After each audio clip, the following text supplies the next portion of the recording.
welcome back to the Women Making Moves, where we celebrate the moves that women are making. My name is Amy Pons, founder of Unlock the Magic, coaching, marketing, and healing.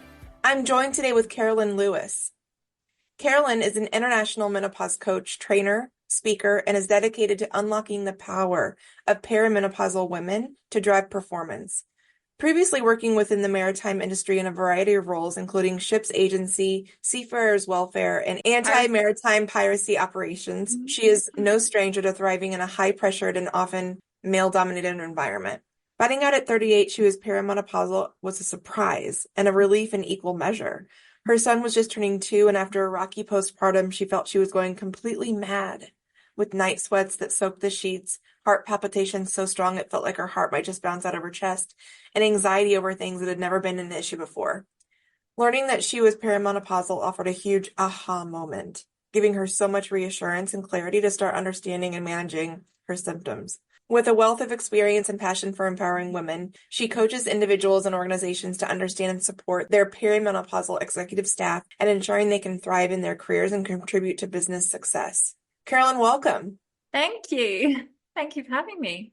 Maritime. That's something I know nothing about. Yeah. You find that a lot, that people have no experience with that? Yeah, or they're not really sure. Like, they've heard the term, but they're not really sure what it kind of relates to. Like, I think of like, oh, ships, water. Yeah, exactly. Yeah. So that's where I started. I started off training to be a deck officer on container ships. Wow. So I used to drive container ships. And then I worked with the military in a sort of quasi-contractual kind of third-party basis. And then I went back to the military for anti-maritime piracy operations, whereas I was a contractor to the Royal Navy, helping on piracy operations. What is piracy operations? So there are there are a number of areas in the world that have a high risk to seafarers, to ships, to cargo, and even from yachting to fishermen to those on commercial vessels and cruise vessels as well. And so these are areas where pirates operate. So they will potentially take a ship hostage. They will take people hostage. They will ask for ransoms and hold cargo to ransom as well as people. And so when ships or vessels of any nature go through these areas, there are reporting systems in place. There are a number of measures that the individual vessels can take to help keep themselves safe. And there's a lot of sort of legality around it as well, from what flag the ship is, the nationality of the crew, what they're allowed to do, what they're not allowed to do. So yeah, it's a big, big topic. I'm going to go ahead and admit this out loud. I didn't know pirates still existed. Yeah. Is that silly? No, not at all. No. And I also think it depends on where you're from as well. There was a movie, a Tom Hanks movie a while back. Now that is based on a true story.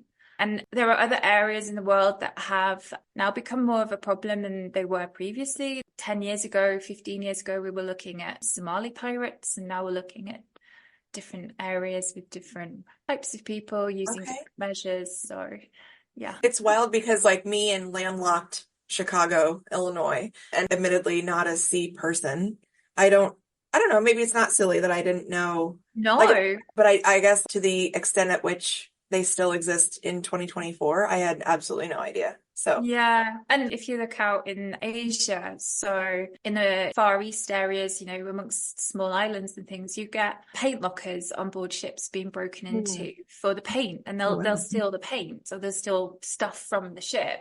They won't hold people hostage and they won't ask for ransoms, but you are at risk of people boarding the ship and stealing, essentially.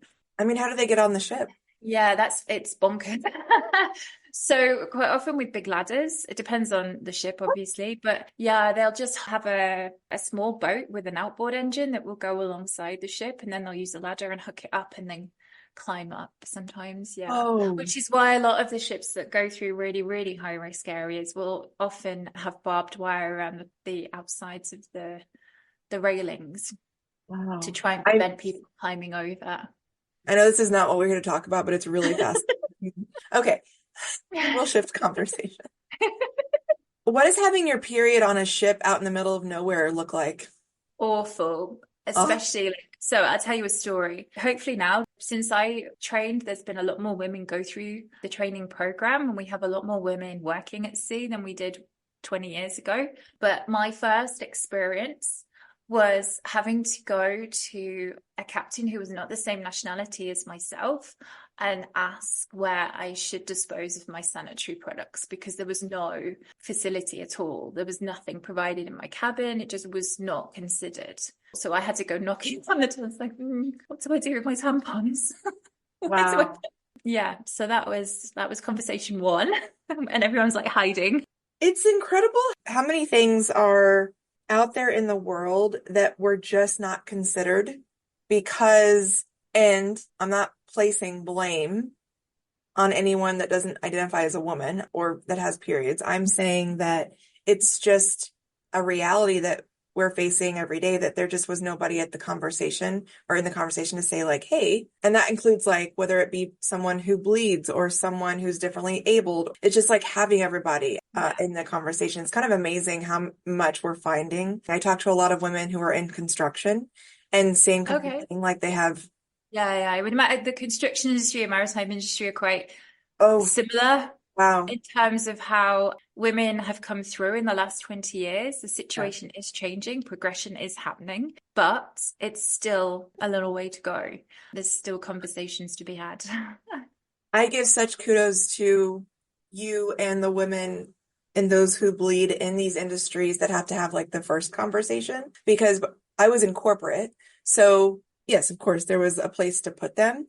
My problem in the corporate workplace, or my challenge, my effective challenge to the C-suite, was when I was the Women's Employee Resource Group leader, we still had those machines in the bathrooms that cost a quarter.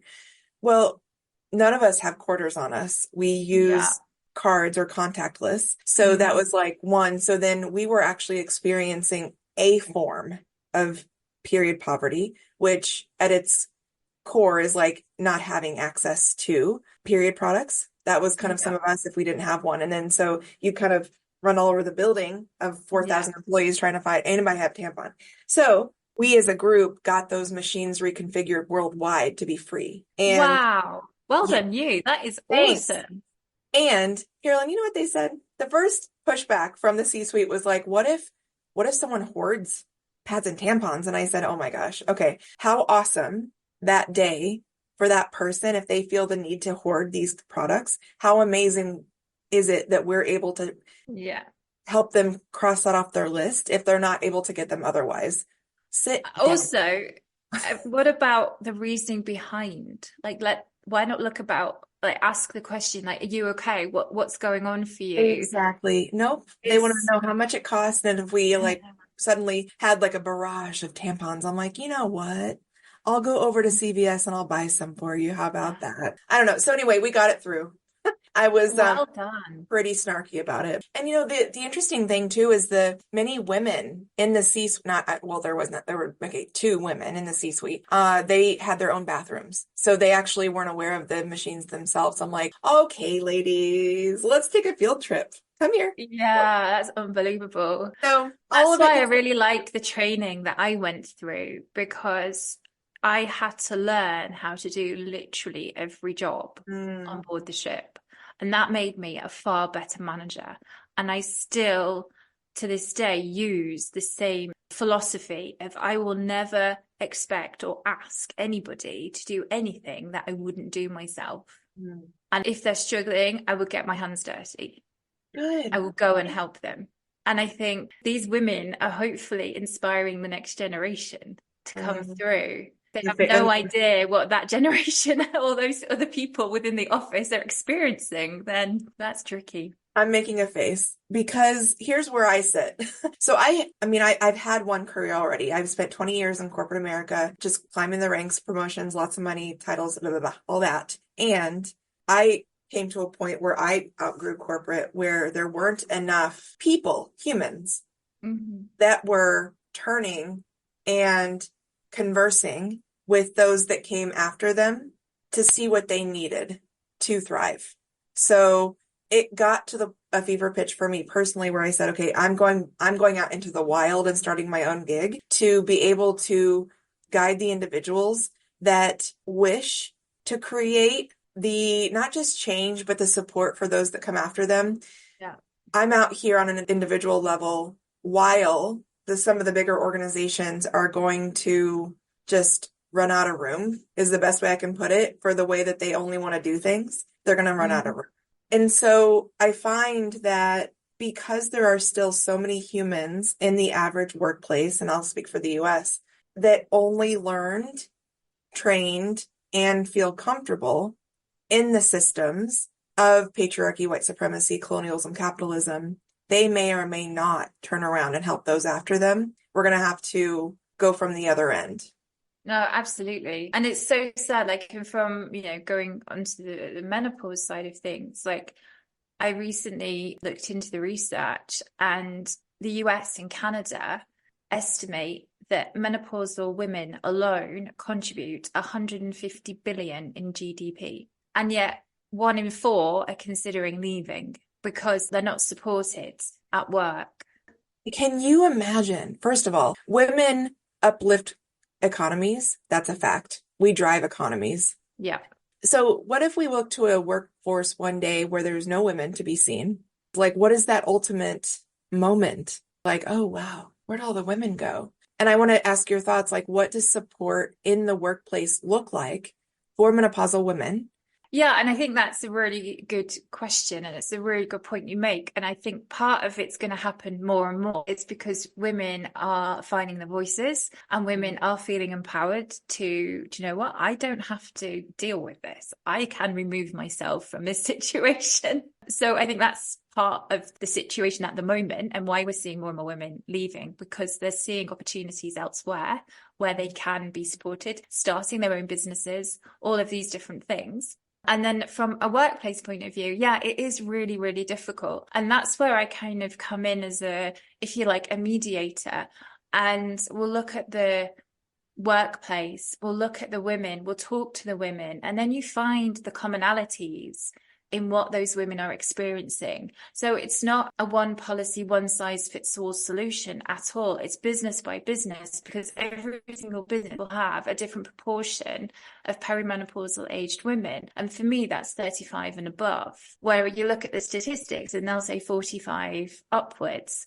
Well, in my experience and my personal experience, I was 38 when I was told I was perimenopausal. I think women are experiencing symptoms earlier, but their diagnosis is not until they're 45, because it doesn't come up on the radar for a GP until you hit 45. The program that I run is very much centered around the individual. It's a one-to-one program for a start, so it's unique for everybody. But we look at what your goals are, and sometimes people come to the realization that maybe they're in the wrong company, for example, and maybe their own goals and aspirations and their own ethics and morals and values are actually what is hindering them, because they're not working with the company they're currently with, perhaps. Or, quite a lot of women will go off and start their own businesses for all sorts of reasons. So yeah, it's working with businesses, it's working with the individual female, and sometimes it's mediating between those two to find solutions that work for both, because quite often they don't, and that's where the gap is. I find this to be such an intergenerational crux. There are many women, like Gen Z will tell you anything. I love them. Millennials are getting a little bit more comfortable sharing more about their own selves, and I'm one of them. And then X and Boomer, it just depends on how much they've maybe healed or grown from the copy paste which they were taught to live within. Yeah. It just depends. But I think what I get excited about is that, especially on this show, I talk to the humans, the people that are willing to say the things that make people uncomfortable. And that's not suggesting that we're out here, again, forcing people to talk about things they don't want to or making them uncomfortable. It is, for me at least, people opt in to hear what I have to say or what my guests have to say. They can opt out of that just as quickly, depending on their comfort threshold. I think the challenge, the problem is that those same people that don't want to talk about it are the ones that might be in charge in the workplace. This could be men, women, humans, in general, that don't want to bring it in. Yeah. And then it's like, because they're in charge, there's no option of even talking about it. And automatically I feel like I'm the problem because it's not allowed. Yeah, and that is a challenge when you've got multi-generational staff as well. And I had this conversation with someone that used to work in recruitment, and she said it's brilliant because the younger generation have so strict boundaries, they will just refuse. They're like, absolutely no way.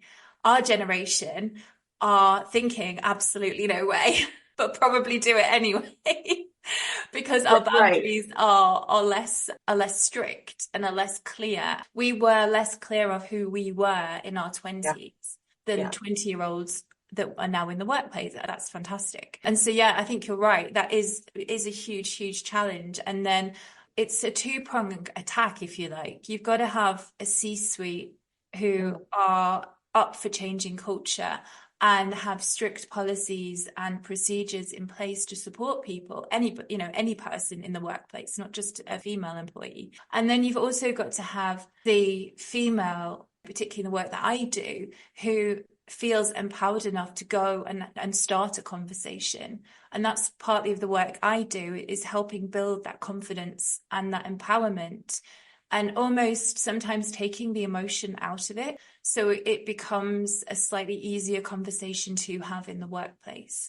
I would actually love if a person with a uterus who isn't comfortable having a bigger conversation would get up on a stage and say, hey, listen, I'm not comfortable with this, but I understand that many of you are. So here's this speaker here to talk to us today, or to help us. Like, how cool would that be? Again, it's not just thinking about yourself. All of these sorts of things that, like you said, with your C-suite, these guys didn't have to even consider before. And, it was a big step for the company that I worked with to employ females. They hadn't done it before. We worked with a management company that was based out in Asia. And so, yeah, it was a big learning curve for everybody, shall we say.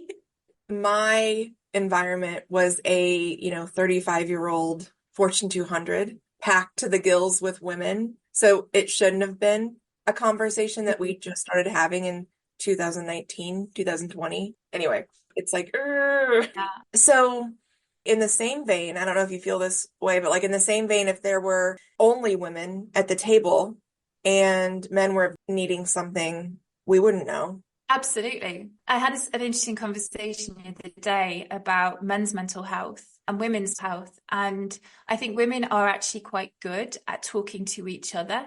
Yeah. Like we have a group, not necessarily at work, but that we can reach out somewhere to somebody for the most part. And I think men haven't got that same network always, and they're not as encouraged to speak out about how they're doing. And I certainly see the difference in myself and my brother, for example. Huge difference between how we emotionally communicate.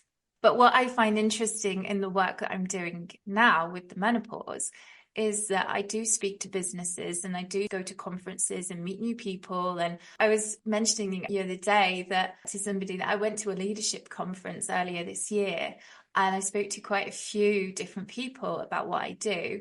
And I had a group of women who were all around the sort of menopausal age. We were chatting away, really nice group of women. Literally, as soon as I explained what I did, communication shut down. They just walked away. Whereas all of the men I'd spoken to during that conference were so enthusiastic, took my card, wanted to know more. Like, this is super important work you're doing. Our company could really benefit from a workshop from you, and all of these sorts of things. And they were super open and interested, almost eager to want to be able to help, to want to be able to improve the situation, to better their knowledge. It was fascinating. So that's really cool. I give those men kudos. And ladies, oh, it was so fascinating. No judgment on any part at all. Well, I feel empathy for the fact that they feel so judged and so unsafe, recognizing something that is natural and biological about their own bodies. We have been raised in large part, even me as an elder millennial, you hid that part of you. Yeah. It's not something you talk about. So I would love to, as a coach, I'd love to come in that moment and be like, hi, ladies, why are you unsafe right now? Why did everything just shut down? What's up? Can we have a sidebar? Because a lot of times the first barrier to even talking about menopause, perimenopause, Mm. is saying the words vagina, vulva, labia, Yeah. uterus. Those Hmm. words were taught to be vulgar in the Mm. older generations and even in my generation.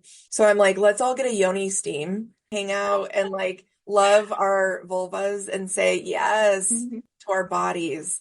Awesome. Carolyn, what moves are you excited to be making right now? Given that I come from the maritime background, working predominantly with men, I think what really excites me, because I think we can have this kind of downer on men and men don't want to know and all of this kind of stuff generally. And unfortunately, it's proven sometimes as Well, well yeah, yes, right. in what happens in the workplace, particularly. And it's me being able to have those conversations. I'm very used to talking to men. I'm very used to talking at a high level with navies and heads of navies and stuff like that from the work that I've done and presenting to people. And so I'm able to kind of break down barriers where other people might not have been able to. And, like I said, I went to this conference and so many men were so interested. We're That's really on board with the idea, really want to make a difference and want to make the workplace better. And ultimately, it just makes business sense. Businesses with female in leadership roles are 25% more profitable. Fact. And also taking that pressure, that embarrassment away from maybe the team internally and being able to present what they're trying to say without having to say it themselves. love that. Okay. I'm Yeah. excited to hear that more men are wanting to create the capacity in the conversation. I think Ladies, also it's an age thing as well. So a lot of men in leadership will probably have partners or sisters. There's going to be somebody connected to them in some capacity that is experiencing symptoms of perimenopause. And so this isn't something that can just be put down when you go to work and it's picked up when you get home. This affects you 24/7, but it also affects the people around you. It has an impact on those around you. And if those around you are being impacted and something can be done about that as well, and it's helpful to everybody to understand and to acknowledge when someone needs a little bit more support or flexible working, because it actually works for everybody and everybody gets positive outcome from it. There's no negative outcome by understanding what someone's going through. yeah, and I would say the same thing. There's something that men do reach at a certain age as well. They have cycles, they have inner rhythms. Yeah, they're It's not andropause. Yeah, necessarily, it's not necessarily like a menstrual, obviously, yeah, but yeah, but it is a cycle and it does yeah, things decline as well. So yeah. I would say like let's open this up for everybody, So Absolutely. Yeah, and I talk about that as well. So, I'm very much about equality, not just female equality, just equality. in my experience as a womanist, I'm always going to be louder about supporting women because we are so behind. Mm-hmm. And when I do that, that's not me suggesting that anyone non-woman is not important. That's not what I'm saying ever. I'm just going to be a little bit more loud. I want to go to a post now that you made recently on LinkedIn, and you talk about the disturbances around perimenopause. And I'd love for you to dive a little bit deeper on, first of all, most women don't even know what perimenopause is, nor when it can start, nor that like it could have started when we were 25, like et cetera, all the things. So Yeah. when we talk about perimenopause, and you made this post, the interrelationship between common perimenopause symptoms, your symptoms may vary in intensity, duration, or order, and understandably can affect your performance and ability. That is that word again, performance. That's mine. That's my stickiness, not yours. And ability to communicate at work. Night sweats, sleep disturbances, hot flashes, cognitive issues. Carolyn, these sound like the quote unquote basic symptoms that someone might experience in menopause. And again, I feel like these get downplayed If I first start by just sort of explaining what perimenopause is, and then we'll go from there. So basically, when we talk about the menopause, we're talking about a process, and that process is divided into sections. So the first section is the perimenopause, which lasts the longest. Well, actually, postmenopause lasts the longest, depending on your age, but the process of perimenopause can on average last between 4 to 8 years. But that does vary. Everybody is different. It also depends on your history and PCOS and things like this. So let's just say it lasts 4 to 8 years. The average woman, statistically at the moment, will start that process between the ages of 45 and 50. So I'd be interested to go sort of 10 years into the future and look back and then see where we are in 10 years' time, because I think that average will come down. So perimenopause is the first stage in the menopause process. Then you go into menopause. Now, menopause, depending on how you want to look at the definition, is basically the 12-month anniversary of your last period. So 12 months has passed since you had your last period. So some people say in theory, menopause is literally one day. It's that 12-month anniversary day, and the day after you're into your post-menopause. So there are those 3 stages to the menopause process. A lot of women struggling in those 4 to 8 years. Post-menopause, things start to settle down a bit, and things like brain fog and the fluctuations and the hot sweats can get better. And obviously in the perimenopause process, there's other ways you can manage your symptoms as well to help alleviate even some of them. So going on to the symptoms like hot sweats, night sweats, brain fog, and things like that, they are massively downplayed. Unless you actually experience it for yourself, it's hard to even explain how it feels and where it comes from. And so for me as a coach, what I do with women is understand sort of the hormonal side, like sort of sciencey side of what's literally happening in their bodies, the physiology of it. Because I think if you understand what's going on internally, you can also help control it better.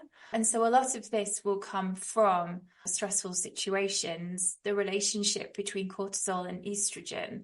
And what people don't often know are the actual symptoms to look out for. So in perimenopause, there's just over 30 official symptoms, although each individual person will experience different situations. So although there are 30 plus symptoms, it doesn't mean you're going to experience every single symptom. And the severity of the symptom will vary as well, depending on you as an individual. So I don't want anyone freaking out. No, I didn't know there were 30. So it's probably more like towards 40 now. I'm sure. But even like knowing those types of things, like for instance, at 42 right now, I'm experiencing extreme hand joint pain, which I've never had before. I'm pretty sure that's connected. Absolutely. What can be really interesting as well in the early stages is that you can just pass off symptoms as being like extreme PMS, like, oh, I'm just having a bad period this month. But then, oh, I had a bad period 3 months ago. And, oh, I think maybe even a month before that might have been. And so these sort of bad periods are happening more regularly. And so really understanding your body and your norm is so important to be able to recognize when things start to change. And actually, you can start having symptoms as early as 35 or earlier, depending on your medical history and whether you've got things like endometriosis or polycystic ovary syndrome, because that'll have an impact on when you might start your perimenopause process as well. So knowing it can start early, and even me at 42, I will ping some of my girlfriends around the same age and I'll let them know about something perimenopause, and they're like, oh, we have like a decade before we even start thinking about that. I'm like, no, that's actually not true. But it's almost like it's this barrier that women haven't been really supported to age gracefully. So thinking about the future or like into your 50s, that's part of it too, like the judgment and shame from society about women aging in general. 100% mindset situation as well, in terms of how well you're going to deal with your menopause. And that comes from an awful lot of accepting where you are right now and embracing where you are and seeing the positive in it as well. There are so many positive aspects to it, but we're kind of fed this message that We're on the shelf, we're past it. So when we talk about these symptoms as well, because like I'm a warm sleeper, always have been, that's not what we're talking about. Tell me what we're No. talking about. No, these are sort of like extreme changes at night. So, for example, I can talk about my own night sweats. I tend not to get so much hot sweats during the day. I get night sweats in the evening. And I was at a point where, and sometimes it can come out of nowhere, or it feels like it comes out of nowhere, where I am literally dripping. I have to change my pajamas. I am soaked. The bed sheets are drenched. And, I've probably lost a litre of fluid, if not more. Probably one of the biggest things that can happen during menopause or perimenopause would be dehydration. Yeah, and that's why I wrote this post. I mean, it was talking really about the most common symptoms, but the interrelationship between symptoms is so important to understand because there is a domino effect. If anybody doesn't get enough sleep, whether they're perimenopausal or not, whether they're female or not, if anyone doesn't get the hours of sleep they need, they're going to be affected the next day. I would say like the psychological impact of not sleeping well is one of the more scary things that can Yeah. happen just in general life. We've all had those moments, but like you just don't feel sane. No, I can speak personally on this from the last week. So I'm someone that also has chronic hand eczema, and that is also affected by my hormones as well. So as I'm getting older, it's getting worse. And I keep having bouts of this extreme, and my hands are so hot and on fire and itchy through the night. I hadn't slept for, I don't know, a good month, 6 weeks, maybe even Oh, longer. And I've no. been waking up getting ice packs for my hands in the night because I just have to get the heat out of them. Otherwise, I just scratch them. So every single night I've been having broken sleep. I find it really hard to go back to sleep. And so probably on average, I've been having maybe 4 or 5 hours of sleep a night consistently for probably 2 months. The last week I crashed and burned. I literally ended up with what felt like a chest infection, but really wasn't. It was just exhaustion. And my body was like, no more. And I've just spent probably the last 5 days, more or less, in bed trying to recover and, sorting out my medication and the creams and everything like that. But the knock-on effect of not having that sleep, I just wasn't functioning properly. My brain fog got worse. My anxiety got worse. All of these things were exasperated because of the sleep or lack of sleep. So as we start to wind down, what would you share with women like my girlfriends who might be like, I'm so far from that? What would you share with them? And then also, what would you share with the women who are in the throes of it and Mhm. don't feel supported nor that they can talk about it in their day to day? So, to answer your first question, I would say get prepared. There is no harm in preparing yourself. The more knowledge you have now, the better you will be prepared to go through the process. So, I like to call it peri-prepared. You just get peri-prepared. You know the symptoms. You start by understanding yourself as much as you possibly can, what is normal for you, so that when you start seeing even subtle changes, and when I say subtle, it could be you start getting allergic to things that you've never been allergic to before. It could be you start being more clumsy. Clumsiness is one of the official symptoms, which is crazy. And so just being aware and being prepared is probably where I would start. To those of us in our 40s, Yeah. on some degree, we're likely Yeah, already in peri. So let's start absolutely. prepping. And I Okay. think as well, understanding that, when it comes to estrogen and progesterone, everyone thinks, oh my God, I'm just going to lose all this estrogen. It's a very gradual decline. And actually, what happens first is your progesterone starts to decline. And that can give all the raft of symptoms of the early perimenopause symptoms. So it's your brain fog, it's your irregular periods. Like all of these symptoms are actually to do with more progesterone than they are estrogen, and the levels and the ratios between the two. I use this app called Essence.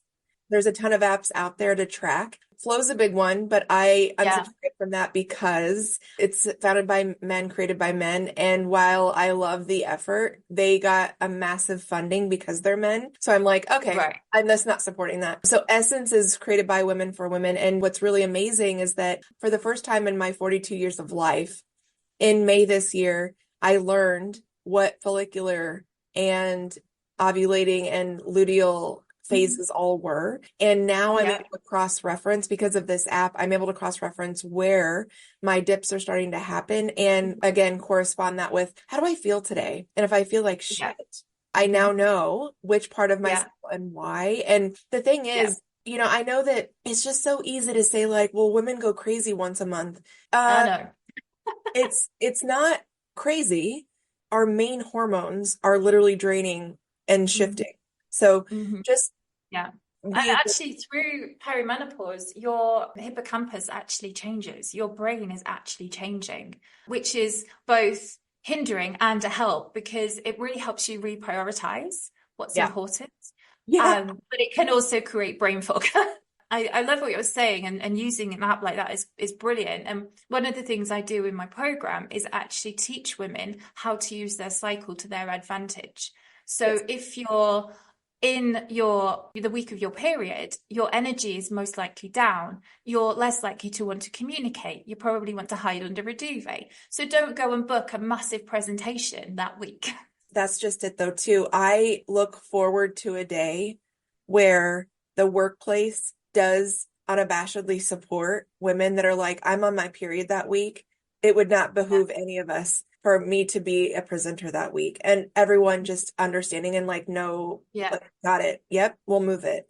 Because then when you force yourself, and again, as an energy coach, when you force anything within you, oof, Yeah. there's going to be Not good. such a repercussion. So I Yeah. just long for the day where a person Yeah. experiencing both their period or perimenopause, menopause symptom, that they can say that out loud and that the workplace supports it. Yeah, that's why I'm here because that's something I feel really strongly about. And I think there's huge potential if you can communicate. And it all comes down to communication. And also understanding sometimes how the person you're communicating to wants that information presented and how they process the information as a listener as opposed to a speaker. I take my husband's example. He's a really good storyteller, but when you give him information, he wants the bullet points.